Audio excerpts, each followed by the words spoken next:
Hello and welcome to the Libero podcast. This is episode number 38. Football is the most important of the least important things, as Sean Connery said to Nicolas Cage in The Rock. Today, I'm joined by the great Tariq Panja of the New York Times and my colleague at The Athletic, very much a New York Times parent company, Jack Pitt-Brooke.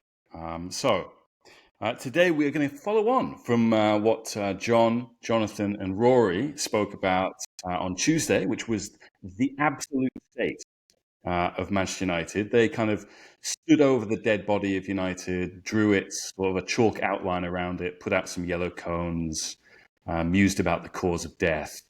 But before we kind of zip up the body bag, we are going to check for a pulse, see if it's still breathing, and if we can revive the great Manchester United. So, Tariq, I wanted to come to you first. I mean, seeing Ineos come in, buy a stake in the club, but don't take over the club. I mean, do you have any confidence that these guys know what they're doing, given what we've seen over the last, 9 months? Yeah, it's very hard to have any confidence based on what we have seen. And it seems to be another one of these kind of stories of, look, this guy's been extremely successful. He's a billionaire. He's done all of this.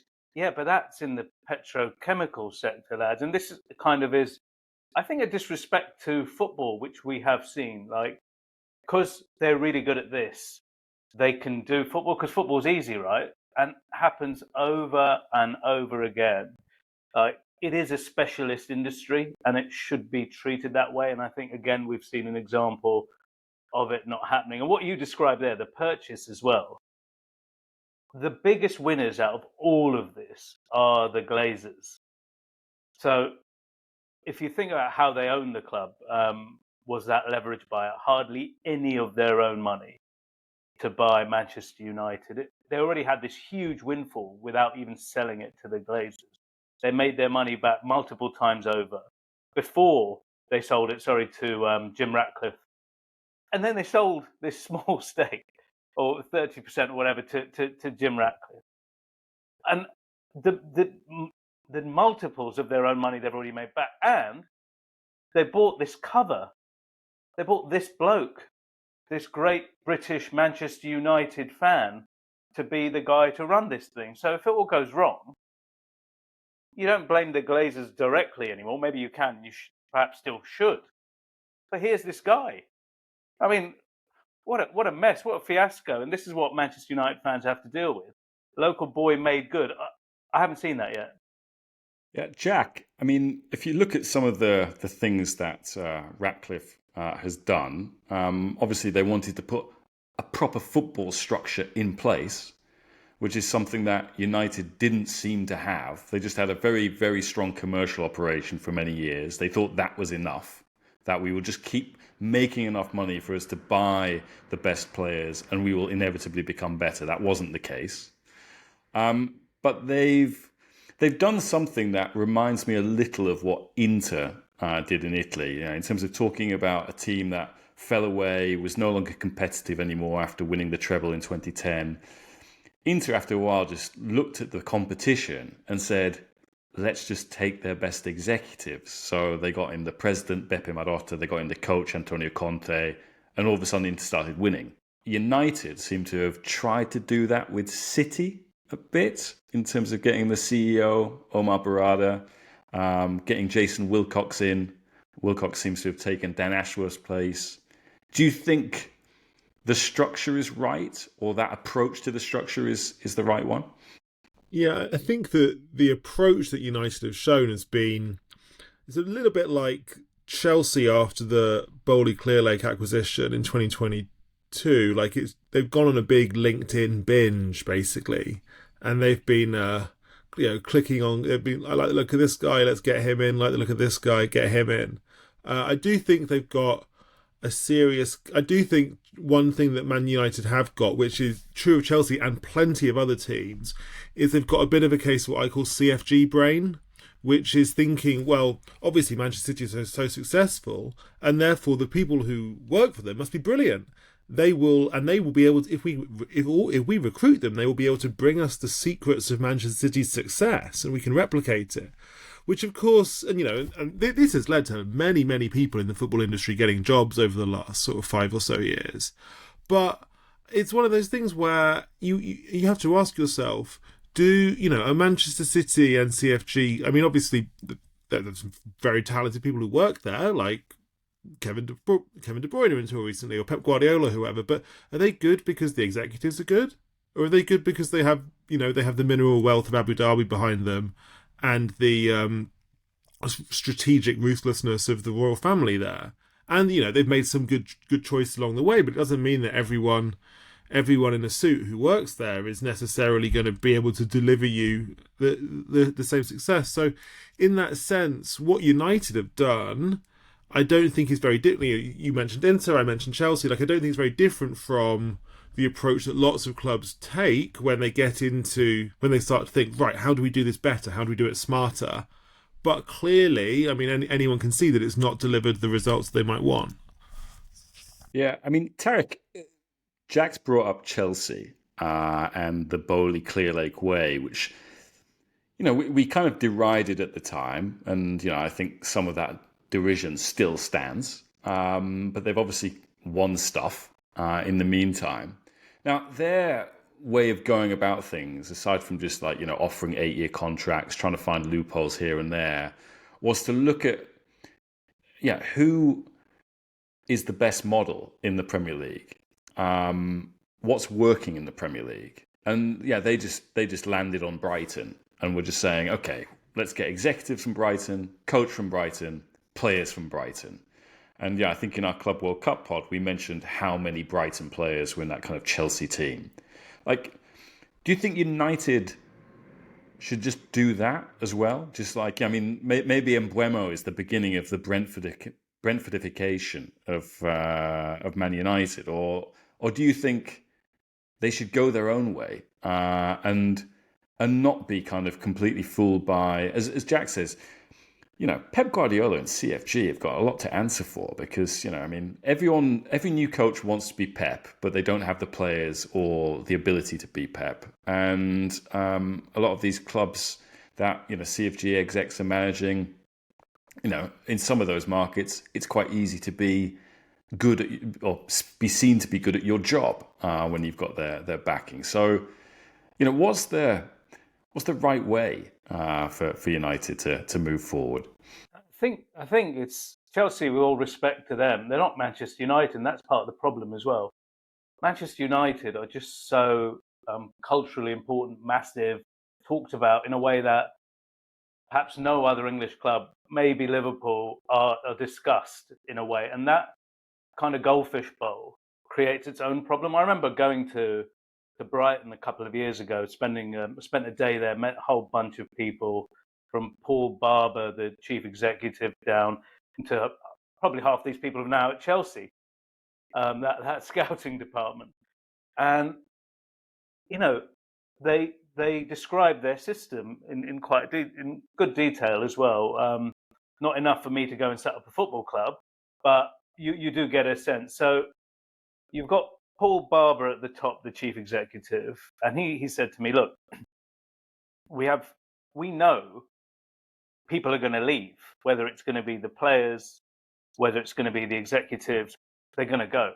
And we're ready for this all of the time.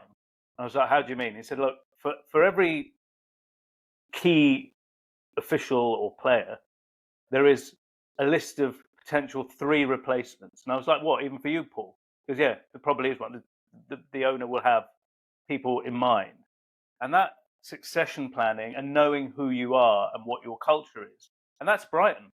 And that's work for them.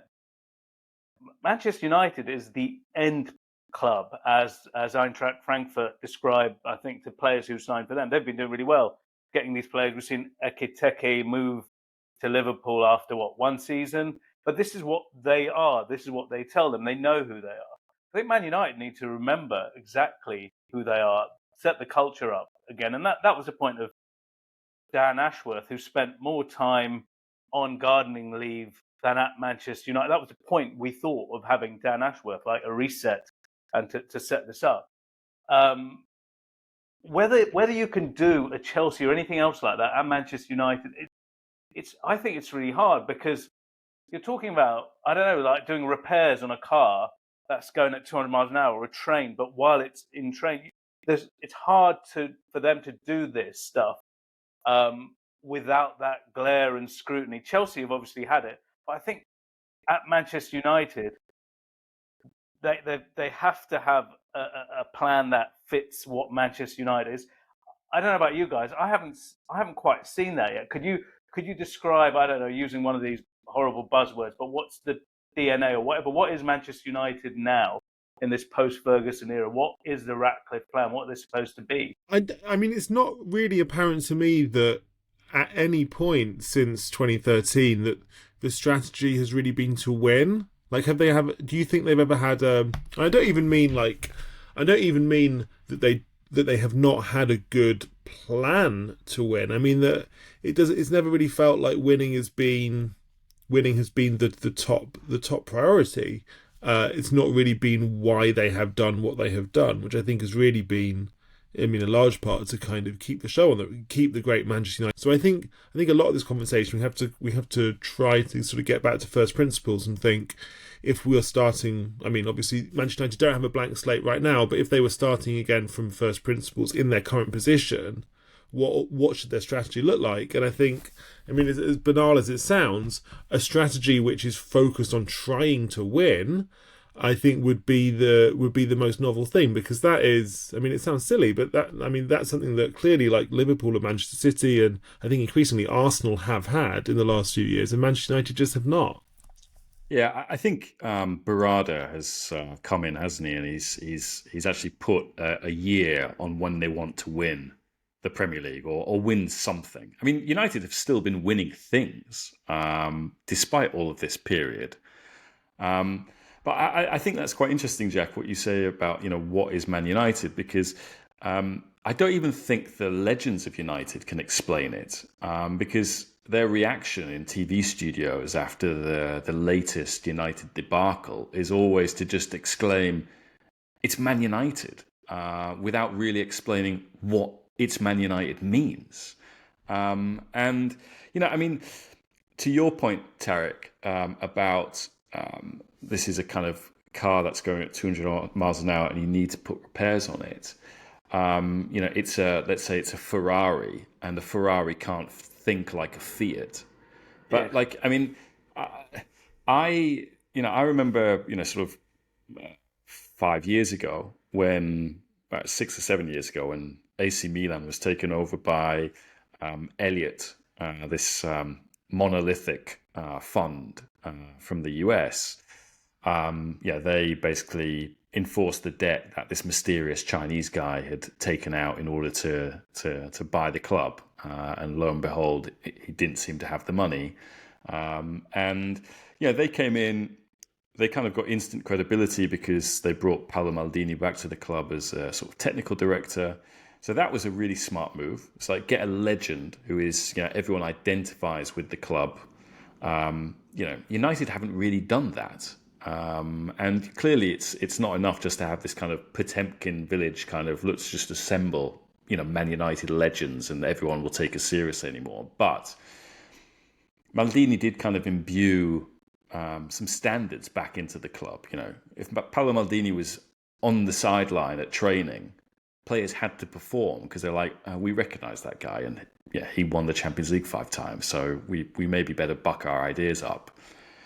But in terms of their recruitment, what they'd said is like, guys, like, when we've got this list of targets, you can't veto some of these guys on the basis that they are not AC Milan players. We no longer have a sugar daddy owner like we did in the past with Silvio Berlusconi in a pre-FFP world. We have to respect these FFP parameters. We have to be more like Atalanta. We have to go after the same players that they go after. We have to be more like Dortmund and sign other Jadon Sancho so that we can sell them back to the Premier League and make money from it. That obviously is an option that's not available to Man United. They are in the Premier League.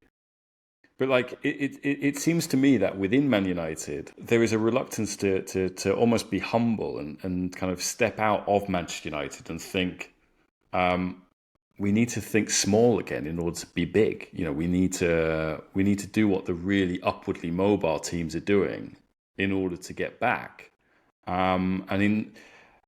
Instead they just seem to be hamstrung by it's Man United. And you know, I think they've even tried.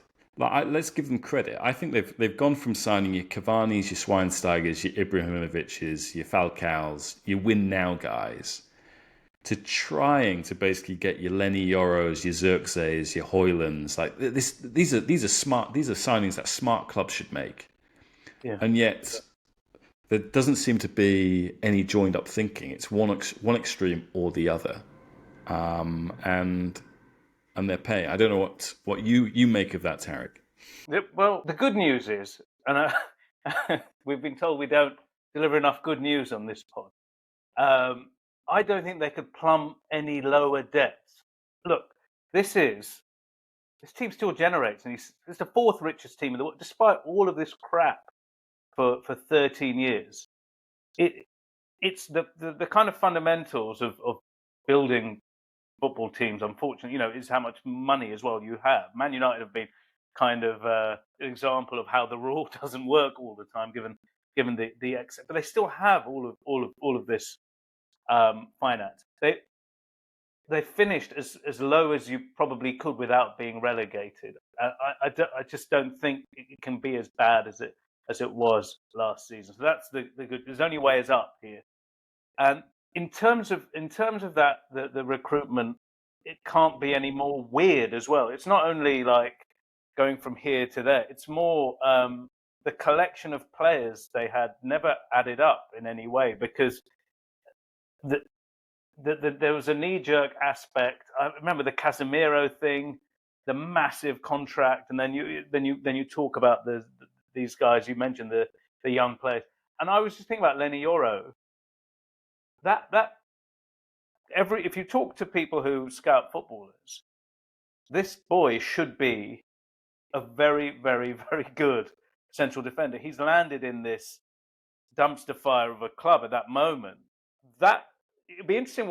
You should have this guy developing, and I think the guys talked about it in the earlier pod, that no player has got better at Manchester United, and this is amazing. We're talking about 40-year-old man now, since Ashley Young, right? Which is nuts. So, like I said, the only way is up here, and you have got these guys. Like if you've got Lenny Yoro there, and you do say right, let's just all settle down a bit. They've now invested in Ruben Amorim, and they must stick with this guy now for a while to build this stuff. You can't now suddenly veer off again. Who knows? They might. We've seen it, but it'd be mental to do that right now. And the other thing they've done, to your point, James, is look, maybe they have got a bit more humble in like the two players they've signed that I think of this summer, Cunha and Brian Mbuemo. I'm, better, kind of more knowledgeable football people than me could tell you whether these two people play in the same team or not. But what's interesting is they were the best players in the mid-ranking other Premier League teams. That's what you might expect a team that's looking to maybe improve its lot and looking around its league to do.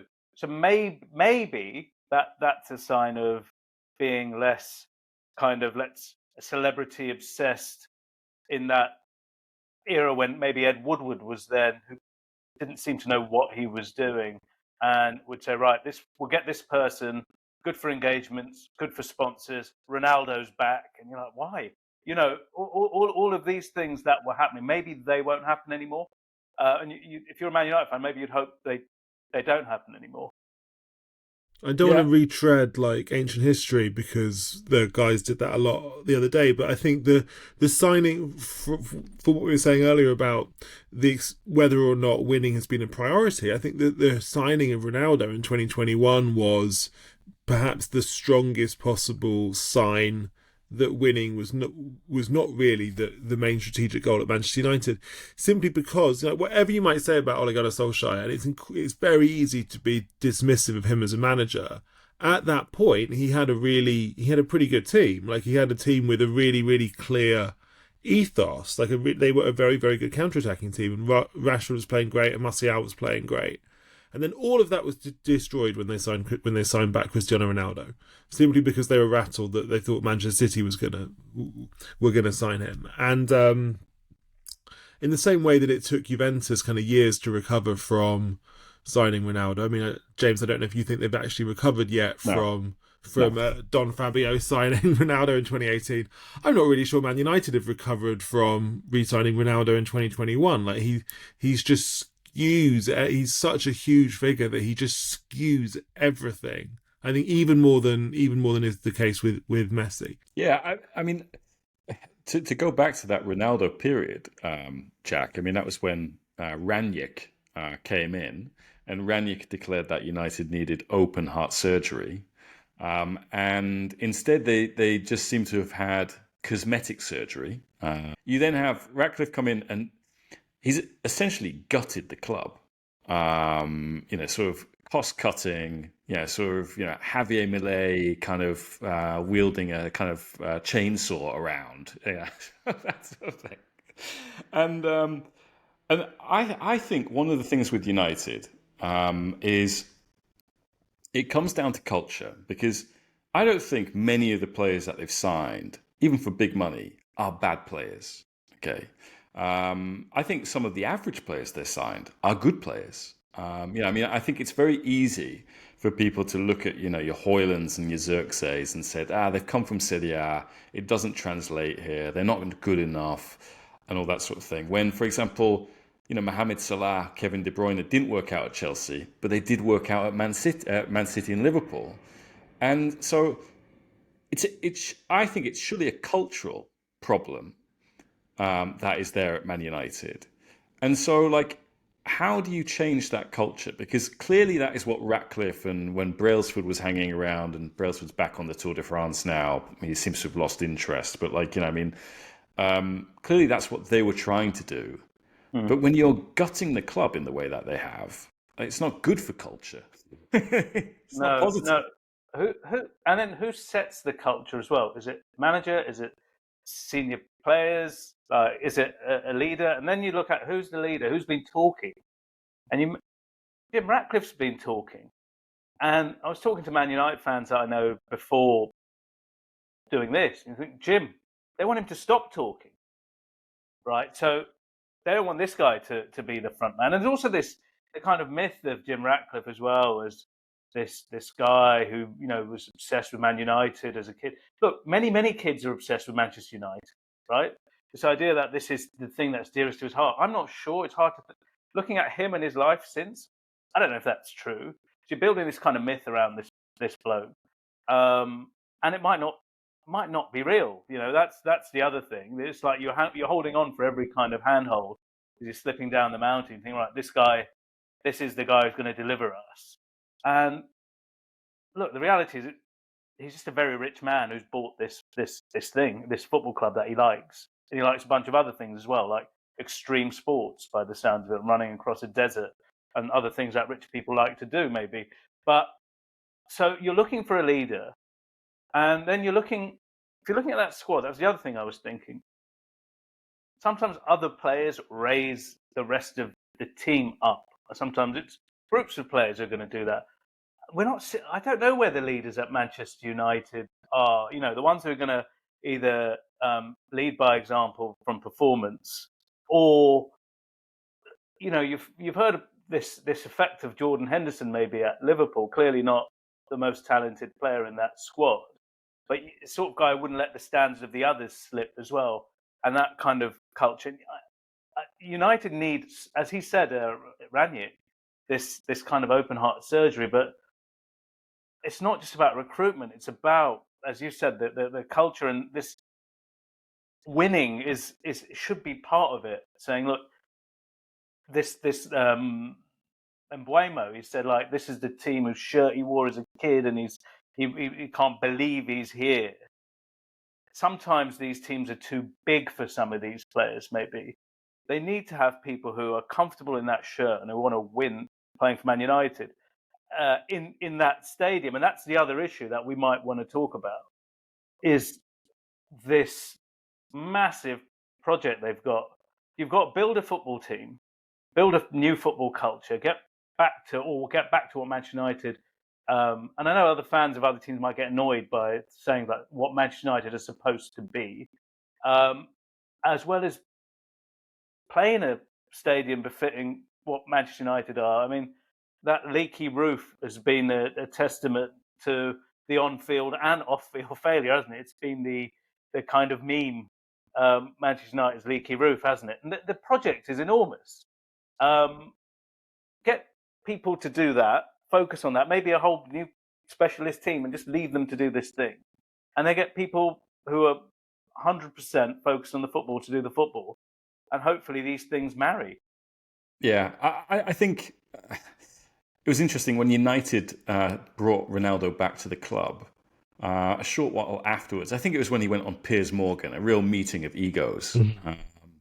But I think he said that Carrington, the training ground, had not changed at all since he'd left the club, and he was disappointed. I think that was the inference that Man United, that Man United should have the best training ground in the world, and instead, it seemed like he felt like they were training in a field off grid in the middle of nowhere. And even the way the United present themselves, I think it's incredible that they have or had the biggest stadium in the country, which for such a long time was the big revenue driver. But they can't really attract your Taylor Swifts there. They can't attract any of the big boxing matches there. I think it must be quite embarrassing that the Etihad gets these gigs or the Manchester Evening News Arena gets those gigs. Well, Old Trafford Cricket Ground.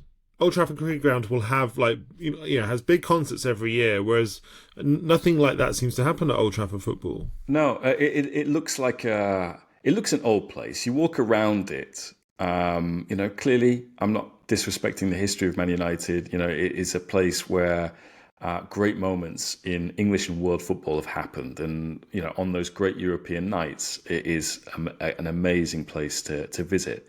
But it does look tired, in the same way that the suits look tired.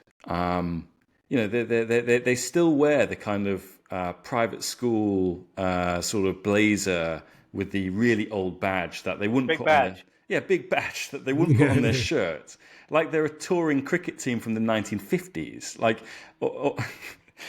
think you describe it a little bit like how an asset stripper who'd come into a business that was thriving.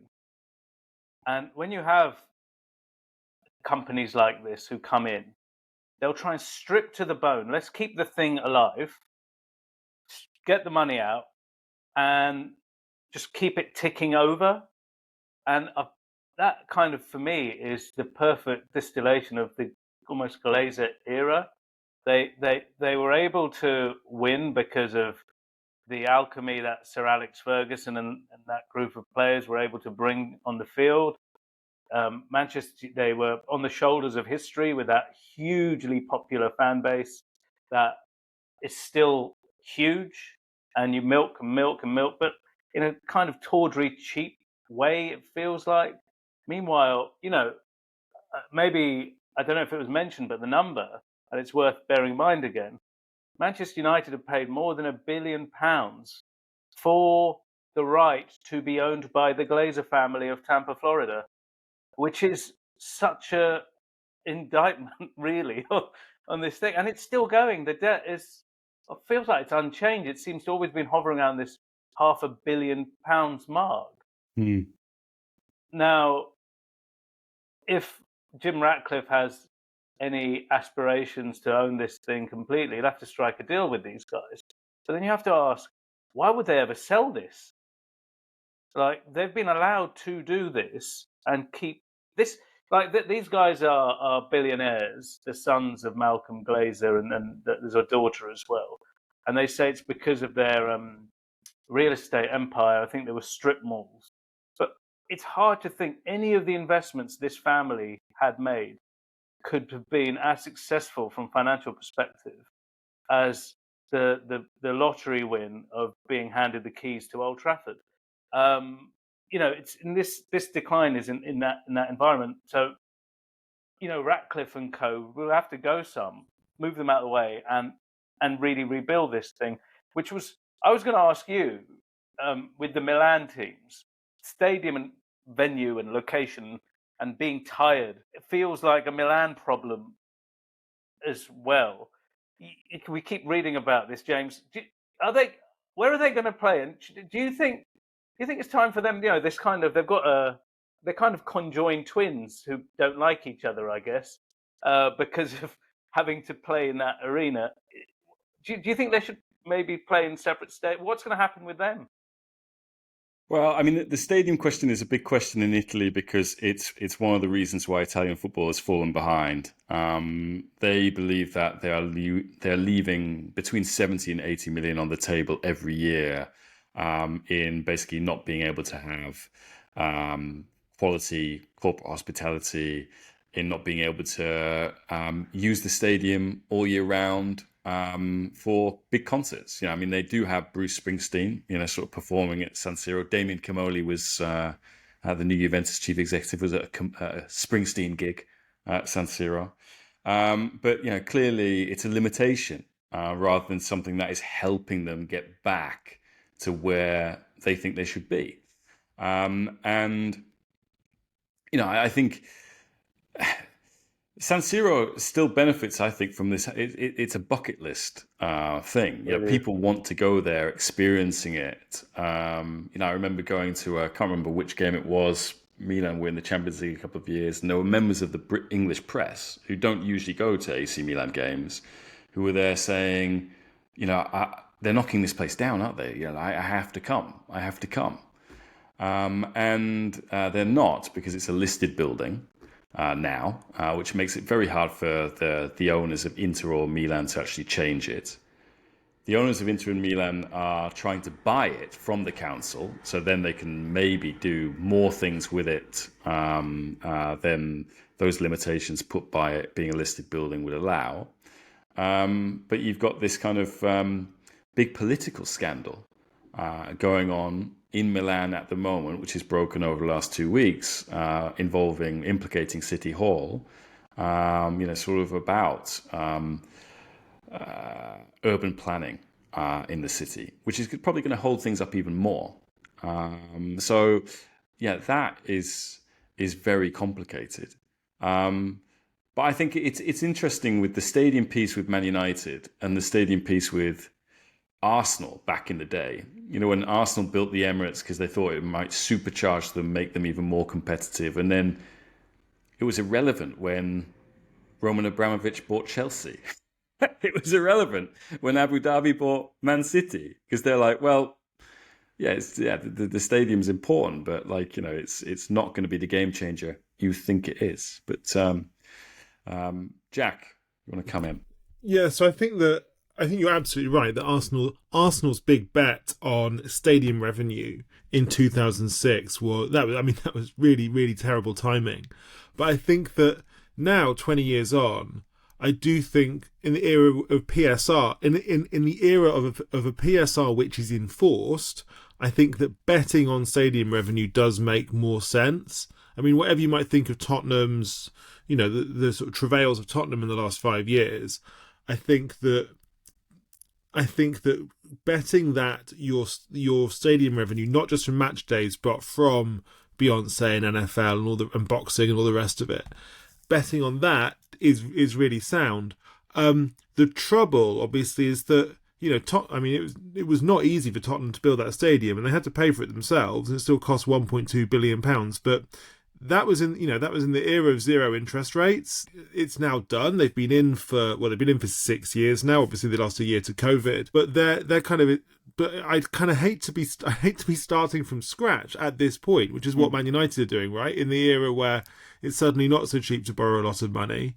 I genuinely have no idea how they would pay for it, even though I think the logic of having such a stadium is obvious. But I mean, if you guys probably know more about sort of financing something like this than I do.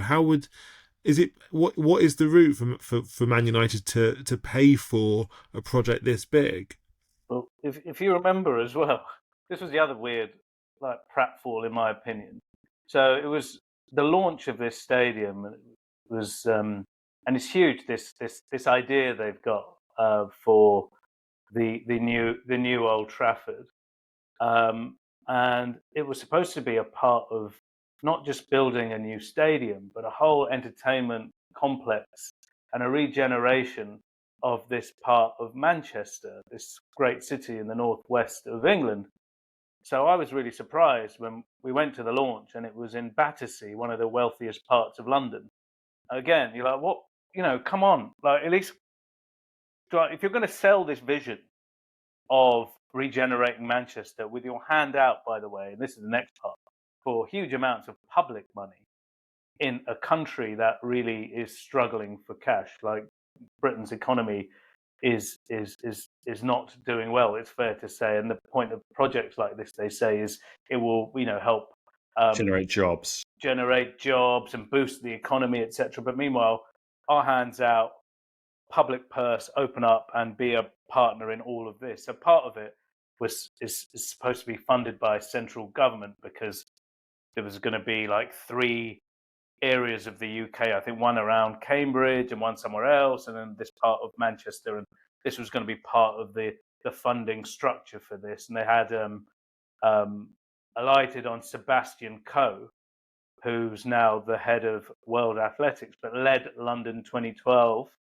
and the regeneration of the east of London in Stratford as the kind of chairman of this committee. And I think Gary Neville and all these people, Andy Burnham, the mayor, was signed up. So part of it relates to this. And then stadium financing is a funny one. It kind of sits in another bucket. And Barcelona have done this recently. Real Madrid. What you tend to do is get a partner, and you come up with, I guess, very creative plans of how they're going to be paid. And like you said, the interest rates aren't what they were when Tottenham did it. But then you could say, look, what we will do is you partner with us, and for 40, 50 years, you get a percentage of the additional take. For example, this new stadium will generate. I don't think Manchester United will have a problem finding finance for the stadium, because like Barcelona, like Real Madrid, they called it, they used Mark Ogden, I think, yes, in his phrase, too big to fail, when he was talking about Man United. And I think lenders probably will see Manchester United maybe in a way they would see Real Madrid and Barcelona. Like, they will be good to pay their debt, most probably. We've seen other stadium projects and teams crumble. Valencia, for example, a team that I used to love as a kid, absolutely used to love watching these games on TV at the Mestalla. And that team was a big team, but it's got a half-built stadium, casualty of the financial crisis, sat near the current Mestalla. 16 years of a half-built stadium, and as Valencia have pretty much collapsed as we knew them as a team, and we might talk about that later. But Manchester United, I think, for banks and lenders, is a much more solid, solvent business. 666, 700 million pounds of revenue, despite being crap. So the only way is up. Yeah, I mean, that's clearly just one slide on an investor deck. It's Man United, and the funds will lend.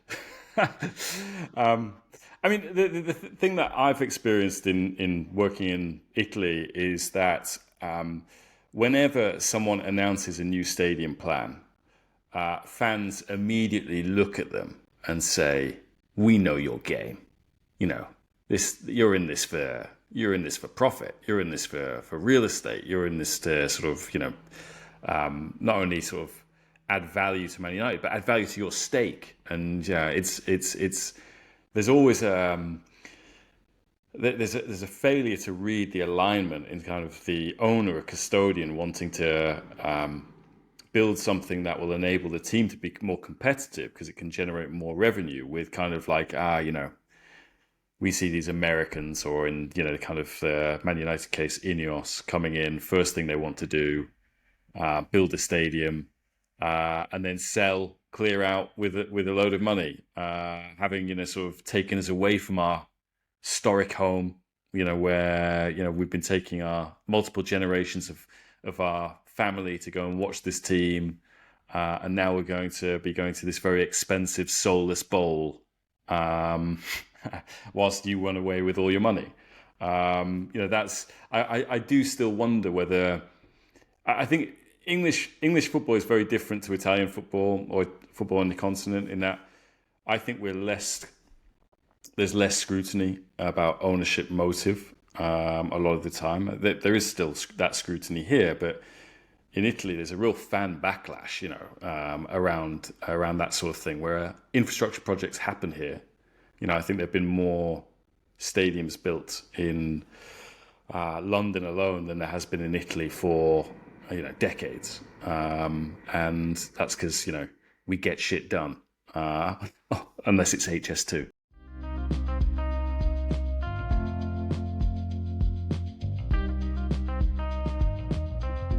I don't know whether we want to spiral this conversation out wider into Europe or keep it focused on Man United. But if we go into Europe, I mean, you mentioned Valencia.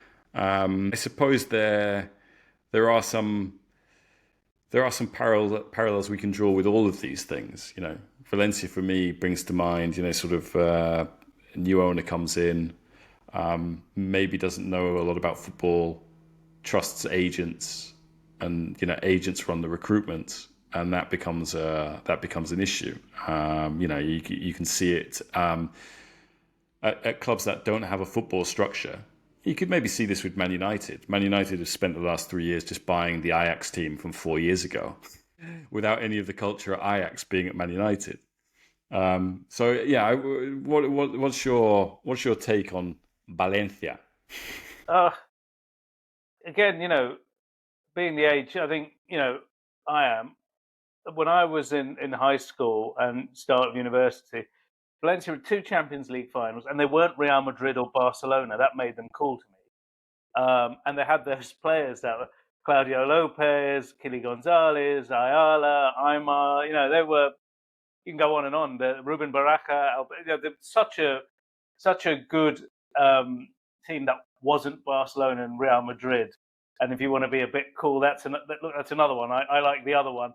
And they were really exciting to watch. 2 Champions League finals as well, if you remember, in I think the early 2000s.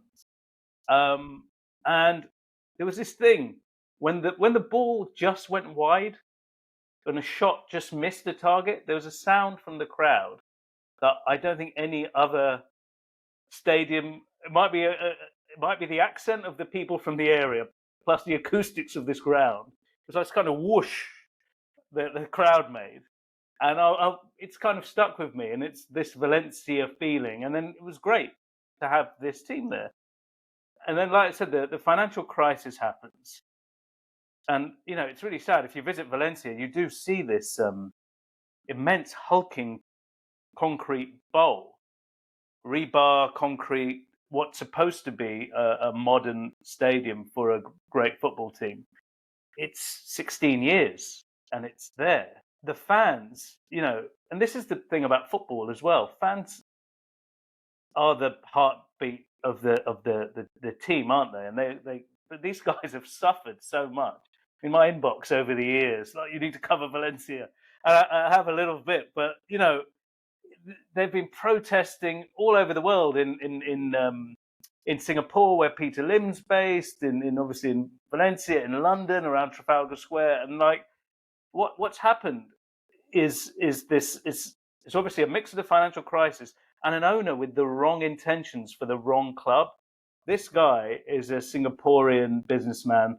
He knew George Mendes, the football agent, before he bought Valencia. They were in business. They were doing third-party ownership business. So he was into player transfers. To me, it strikes me that Valencia was bought in a way that, look, there is a carcass of a football team here. We can, like almost like a vulture finance firm would go in, and we can run a player trading operation. I don't think football fans want their teams to be player trading operations. And so this guy goes in.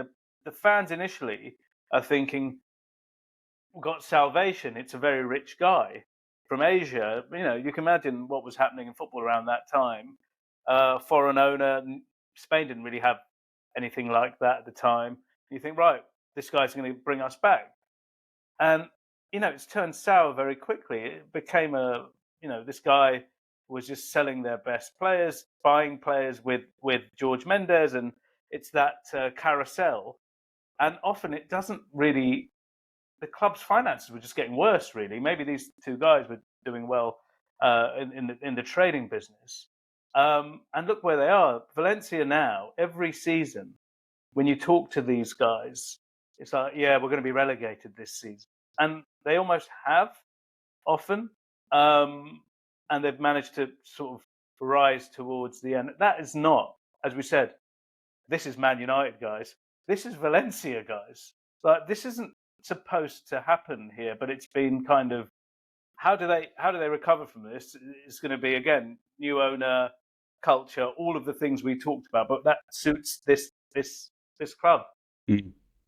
Can you think of any examples of a team who's gone really far down and then come all the way back up?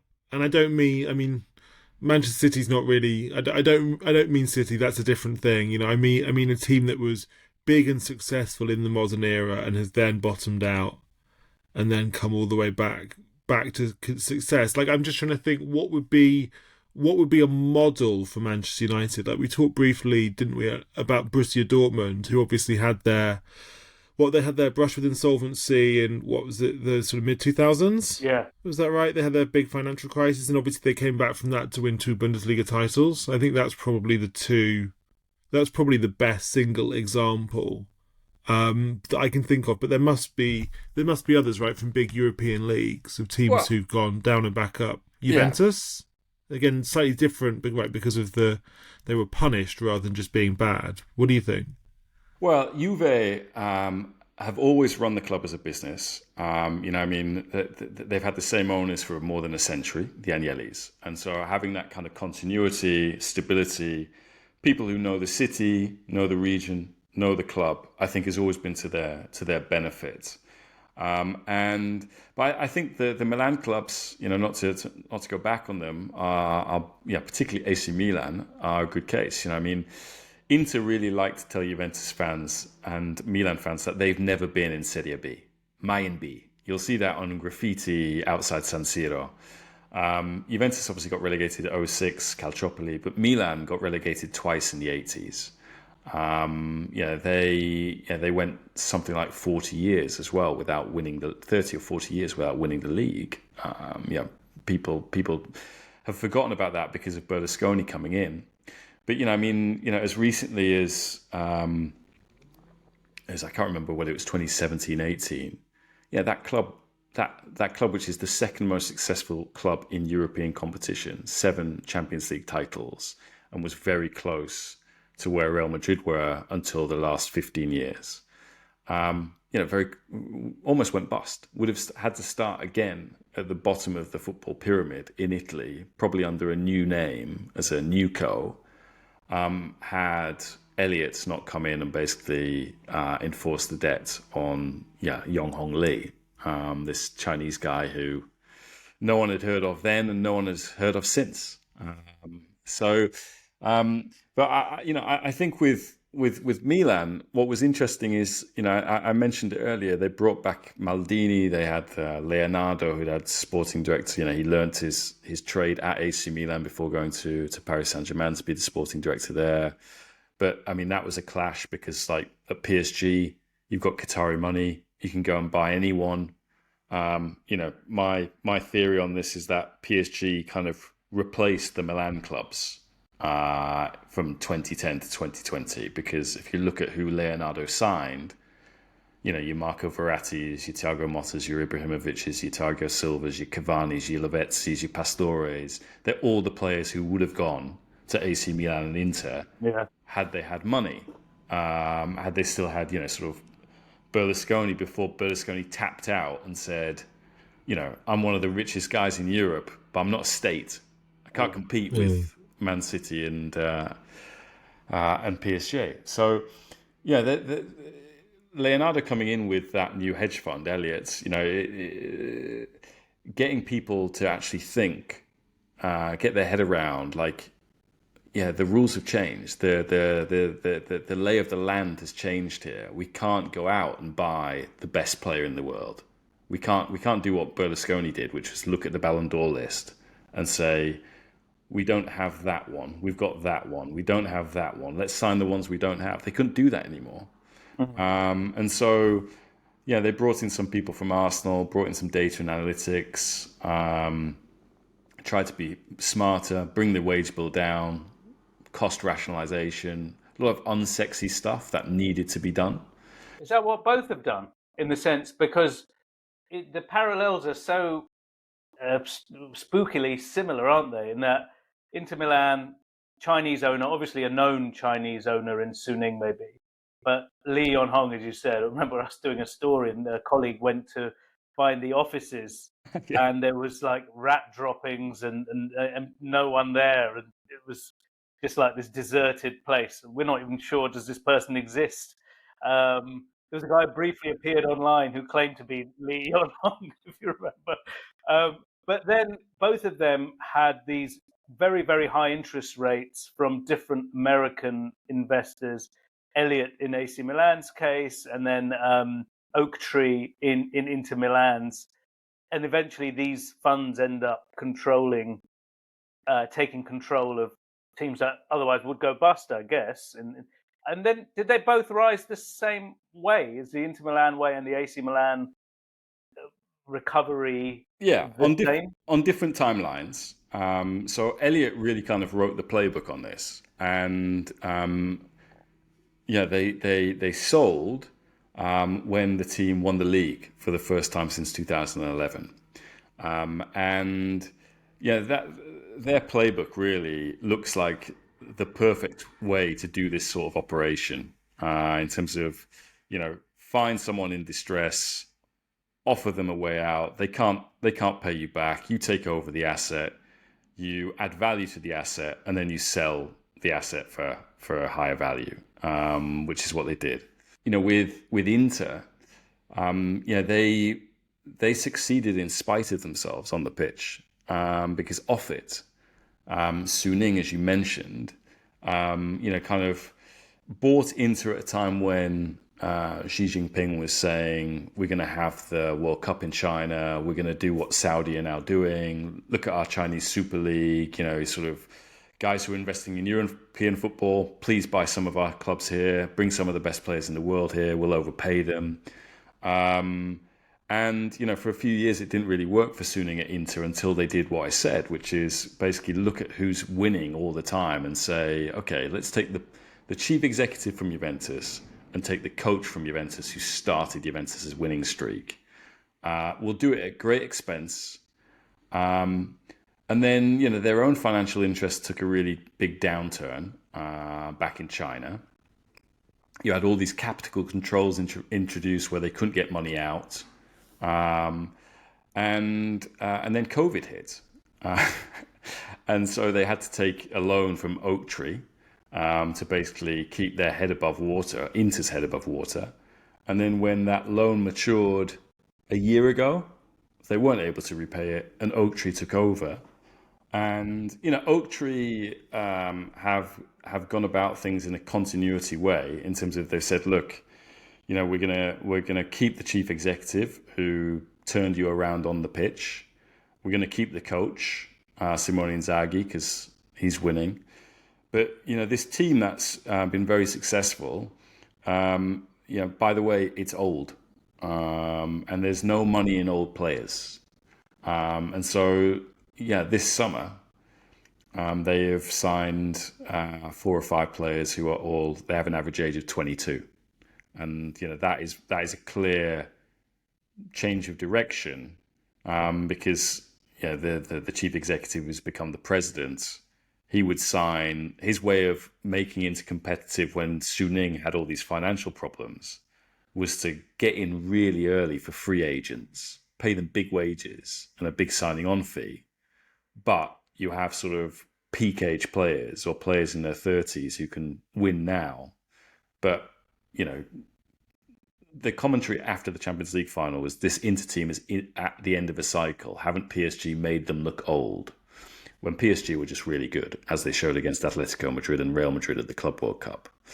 But it is the same. It's the same playbook, and we haven't really seen it anywhere else at the moment. It is not even a unique Italian phenomenon. It's a unique city of Milan phenomenon, and that's because those two clubs, I suppose, are considered to be,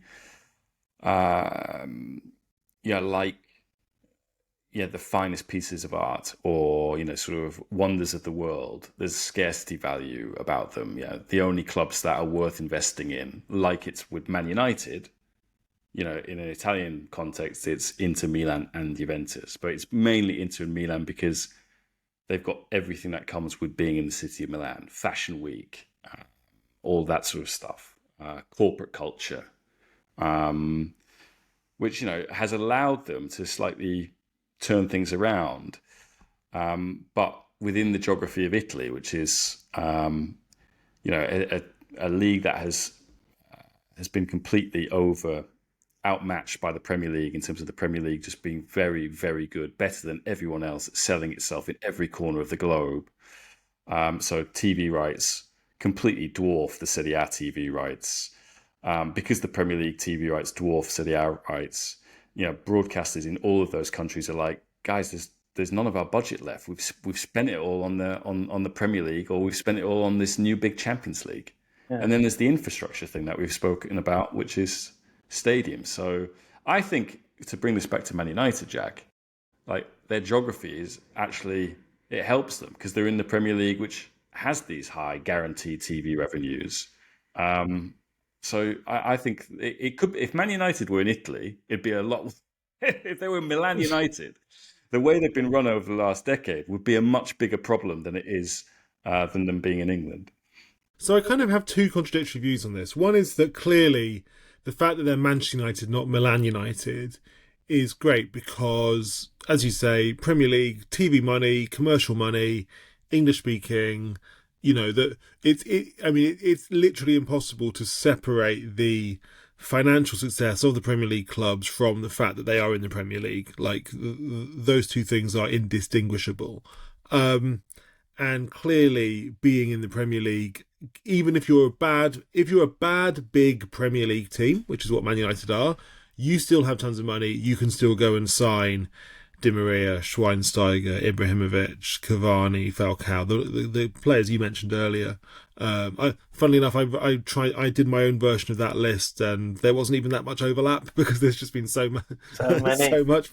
many famous old expensive players they've signed in the last 12 years. But on the other hand, I don't think it's just pure upside. You know why? And that's because, I'm going to sound like I'm selling the Premier League here.